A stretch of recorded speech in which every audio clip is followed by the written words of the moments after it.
హనంకొండ జిల్లా కమలాపూర్ మండలంలో solar power plant నిర్మాణానికి భూమి పూజ కార్యక్రమం ఘనంగా జరిగింది.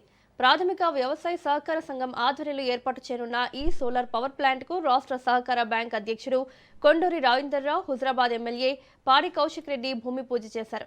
తెలంగాణ రాష్ట్రం ఏర్పడిన తర్వాత రాష్ట్రంలోని ప్రాథమిక వ్యవసాయ సహకార సంఘాలు అనేక రంగాల్లో అగ్రగామిగా నిలిచాయని కొండూరి రవీందర్రావు అన్నారు. సహకార వ్యవస్థలో తెలంగాణ దేశానికి దిక్సూచిగా మారిందని పేర్కొన్నారు.